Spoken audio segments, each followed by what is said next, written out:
Hello বন্ধুরা, good morning. তোমরা সবাই কেমন আছো? আশা করি সবাই ভালো আছো। তোমাদের আশীর্বাদ ও ভালোবাসা আমিও ভালো আছি। তো আজকে হচ্ছে শনিবার, আর এখন সকাল বাজে 7:30 কি 8টা। তো দেখো, এদিকে আমি বাসি কাজ সমস্ত ছেড়ে এদিকে চান করে দেখো কাপড় জামাগুলো কেচে দিয়েছি। তো সেগুলো এদিকে মেলে দিচ্ছি এক এক করে। আর রোদ দেখছো, সকাল সকাল প্রচণ্ড রোদ উঠেছে। তো চলো ফটাফট জামা কাপড়গুলো মেলে দিয়ে তারপর এদিকে পুজো দেবো।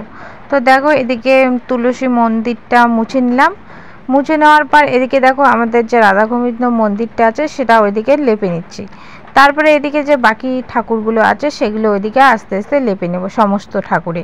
আর এদিকে তুলসীর গাছগুলো দেখো মরে মরে যাচ্ছে কীরকম করে। ঠাকুর লেপা শেষ। এদিকে দেখো গোবিন্দ ঠাকুরকে ঘরে যেটাই থাকে, বাসাতা হোক ফল হোক যেটাই থাকে সেটা দিয়েই কিন্তু প্রতিদিন আমরা নিবেদন করি। তো দেখো এদিকে চন্দন ঘষে ফুলের মধ্যে দিব, তুলসী পাতার মধ্যে দিব, মানে সমস্ত কিছু রেডি করব।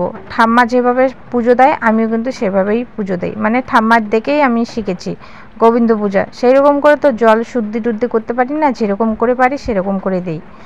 তারপরে এদিকে গোবিন্দ মন্দিরে পুজো দিয়ে এদিকে চলে আসলাম তুলসী মন্দিরে পুজো দিতে।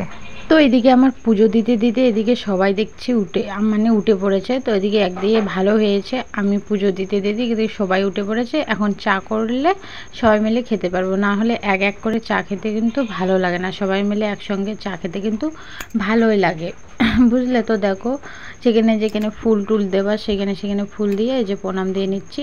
আর এইদিকে একটা বট গাছ আছে, বট গাছ বলছি সরি, ওইখানে একটা মানে বেল গাছ ছিল, বেল গাছে পুজো দিয়ে দিলাম। তারপরে এদিকে চলে আসলাম এই যে বিছানাটাকে গোছাতে। তো বিছানাটা এদিকে দেখো গুছিয়ে নিচ্ছি।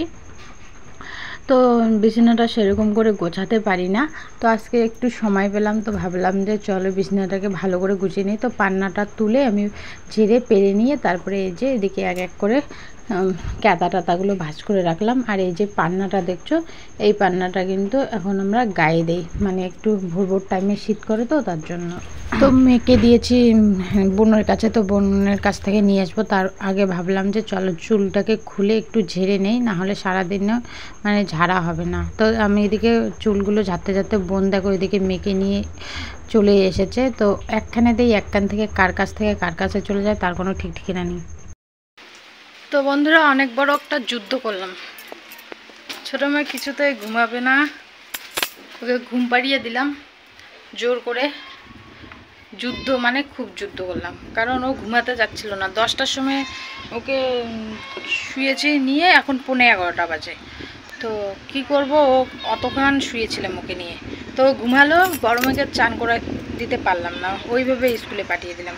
চান করিয়ে দিইনি, হাত পা ধুয়ে খাইয়ে দিয়ে ঘুম পাড়িয়ে দিলাম। এখন আমরা খাবো, কালকের ভাত আছে, ভাতগুলো ভাজবো, ভেজে খেয়ে তারপরে রান্না করব। তো মাকে দিয়েছি সবজি কাটতে, তো ওই যে কাটারিটা নিয়ে যেয়ে দিচ্ছি। আর টিপটাপ করে বৃষ্টি পড়ছে, সকালবেলা কি রোদ, এখন আবার বৃষ্টি পড়ছে টিপটিপ করে। তো চলো ফটাফট রান্না করব, ও যেহেতু ঘুমিয়ে আছে ছোট। তো চলো রান্নাটা করি তারপরে। তো বন্ধুরা দেখো, যে কালকের ভাত ছিল সেটাকে ভেজে নিলাম। তো বটবটি, তারপরে আলু পেঁয়াজ লঙ্কা দিয়ে, আর কালকে ঢ্যাঁড়স ভাজা ছিল, তো ঢ্যাঁড়স ভাজাটাও এখানে দিয়ে দিয়েছি। তো এটা এখন মা আমি আর ভাই খেয়ে তারপর আমি রান্না বসাবো। এটা একটু খেয়ে জল খাই, না হলে রান্না হতে হতে 12টা 12:30 বেজে যাবে। এখন 11টা বাজে। তো তো বন্ধুরা দেখো, এদিকে মা সবজি কেটে দিল, গাটি কচু আর কোয়াশ, এটা দিয়ে একটা তরকারি হবে। আর এই যে বটবটি বেঁচে দিয়েছে, তো এটার হবে ভাজা। তো এগুলো আমি ধুয়ে নিয়েছি, আর এগুলো ধুবো। আর এদিকে নিয়ে এসেছে মাছ, তো মাছটা এখন ঢেলে ধুয়ে নিয়ে আসবো কলের পাড় থেকে। তো এই যে রুই মাছ নিয়ে এসেছে, এই মাছগুলো খেতে পারবে মা, আর ওই যে রূপচাঁদা মাছ আনলে ওগুলো খেতে পারে না, তার জন্য। তো চলো মাছগুলো ধুয়ে নিয়ে আসি।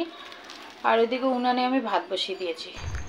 তো ওদিকে মাছগুলো দেখো পরিষ্কার করে ধুয়ে নিয়ে আসলাম। এখন এইটাতে লবণ হলুদ মেখে নেব। তো মাছগুলো তেলের উপর ভাজাভাজি করব। তো সেরকম কিন্তু জীবনটাও আমাদের এইরকম হয় বিয়ের পরে, বুঝলে। বিয়ের আগে তেল হলুদ টলুদ মাখিয়ে জীবনটা তেজপাতা হয়ে যায় আমাদের। এমনি বললাম গো, না, কারো জীবনে মানে যার যেটা ভাগ্যে থাকে তার সেটা হয়, সেটা নিয়ে মানে কারো কপালে সুখ একটু বেশি লেখা থাকে আর কারো কপালে সুখ একটু কম লেখা থাকে। যে যেমন কর্ম করেছে তার তেমনই ফল পাওয়া উচিত। তো সেটা নিয়ে যেটা ভোগ করা সেটা ভোগ করতে হবে, ওটা বলো বা না বলো ভোগ করতেই হবে। তোমার ভালো দিন গেলে ভালো দিন, খারাপ দিন গেলে খারাপ দিন, যার যেটা সমস্যা সেটা মেনে নিতেই হবে। তো বন্ধুরা দেখো, এখন 12:30 বাজে আর আমার মেয়ে আজকে স্কুল থেকে চলে এসেছে। ওর বলে শরীর ভালো লাগছে না, মানে সর্দি লেগেছে, তো মনে হয় ভালো লাগছে না, তার জন্য চলে আসলো স্কুল থেকে। তো ওকে আমি এই যে জামা কাপড় ছেড়ে ওকে পরিষ্কার করে দিলাম। আর এদিকে আমার তরকারিটাতে জল ঢেলে দিচ্ছি, ফুটছে। আর ছোটো মেয়ে উঠে পড়েছে, ওকে যে একটা বুনুর কাছে দিলাম। তো আমার ছোটো মেয়েকে নেওয়ার লোক অনেকেই আছে, মানে ওকে নিয়ে কোনো চিন্তা নেই। তো দেখো ওর চোখ মুখগুলো কেমন হয়েছে, দেখছো কীরকম করে। স্কুল থেকে আসলি কেন? হ্যাঁ, শরীর ভালো লাগে না? ওই দেখো। তো এই যে মেয়েটার কথা বললাম যে ওর একটু সর্দি সর্দি ভাব, রাতে এত জ্বর এসেছে তোমাদের কি বলবো, সারা রাত জেগেছিল। একটু ঘুমাচ্ছে আবার জেগে জেগে বলছে যে মা মাথা ব্যথা করছে, আমার মাথাটার মধ্যে মানে মাথা ডাঙিয়ে দাও না, এইভাবে বলছে। এদিকে আবার ছোটো মেয়েরও জ্বর এসেছে। কি জানি এদের যে কি সমস্যা, একজনের যদি সর্দি জ্বর আসে আর একজনেরও চলে আসে।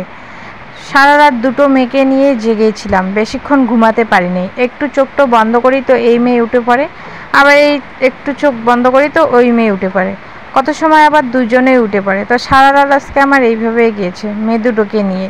ওষুধ খাইয়ে শুয়েছি, বড় ছোটো মেয়েকে তো ওষুধ খাওয়াইনি, ও তো আর জ্বর ছিল না, ওর হঠাৎ করেই রাতে জ্বর চলে এসেছে। বড় মেয়ের তো দিন থেকে ওই রকম সর্দি সর্দি ভাব করছিল। তো বন্ধুরা রান্নাবান্না শেষ করে এই যে গরুকে জল দিয়ে আসলাম। আর ওয়েদারটা কি বলো তো, একবার রোদ্র উঠছে, খুব রোদ্র উঠছে, আর একবার আকাশটা মেঘলা করছে করে, এক টোপা দু টোপা করে বৃষ্টি পড়ছে, আবার রোদ ওঠাচ্ছে। তো বাইরে লোক এসেছে তাই ঘরে আসলাম। তো চলো কি রান্না করেছি সেটা তো তোমরা বুঝতেই পেরেছো। তো ফাইনাল লুকটা তোমাদের দেখাবো।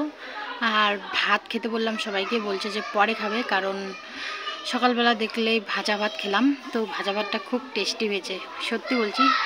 আর যদি ওইখানে ডিম দেওয়া যেত, ডিম ভেঙে, তাহলে আরও ভালো লাগতো। তো সবারই পেট ডিম আছে, তো এখন আর খাবো না, এখন 1টা বাজে, তো পরে খাবো। ওদিকে কটা 2টো 2:30 এইরকম টাইমে খাবো সবাই মিলে। তো চলো পরে আসছি। তো এটা হচ্ছে আমার মাছের ঝোলের ফাইনাল লুক। তো দেখো গাটি কচু আর কোয়াশ দিয়ে একদম সিম্পলভাবে রান্না করা হয়েছে। এই তরকারিটা খেতে অনেক টেস্টি হয়, তোমরাও চাইলে বাড়িতে একবার ট্রাই করতে পারো। আর এইদিকে রান্না হয়েছে যে বটবটি ভাজা।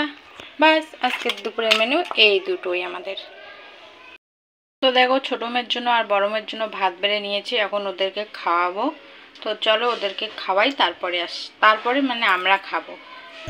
মেয়ের শরীরটা এতটাই খারাপ যে বিকেল থেকে সেই রকম করে আর ভিডিও করা হয়নি। তো দেখো এই যে রাতে রান্না, মাছের মাথাটা যে ছিল, মাছের মাথাটা দিলে এখানে কোয়াশ, আলু, তারপরে একটা কাঁচকলা দিয়ে একটা চটচটির মতন করেছি, বেশি কিছু করি নাই। আর এখানে অর্ধেকটা বিটও দিয়ে দিয়েছি। আর এদিকে এই যে গরম গরম ভাত, তো আর কিছুই রান্না করি না সেরকম। তো বাবা যেহেতু বাড়িতে নেই, তো দেখো ঘরে জল, ভাত, তরকারি সব এখানে এনে রেখে দিলাম, বাবা যখন আসবে তখন খাওয়া হবে। আর ওদিকে ছোটো মেয়েকে ঘুম পাড়িয়ে দিয়েছি, ঘুম পাড়িয়ে দিয়ে আমি রান্না করেছি। তো রান্নাবান্না শেষ। তো দেখি বাবা এখন কখন আসে। তো বাবা আসলে খাওয়া দাওয়া হবে, সবাই মিলে একসঙ্গে খাওয়া দাওয়া। বাবাকে ছেড়ে আমরা খাই না, রাতে যখন বাবা বাড়ি আসে তখনই কিন্তু খাওয়া হয়। তো চলো আজকের ভিডিওটা এখানেই শেষ করছি, দেখা হচ্ছে নেক্সট ভিডিওতে, টাটা।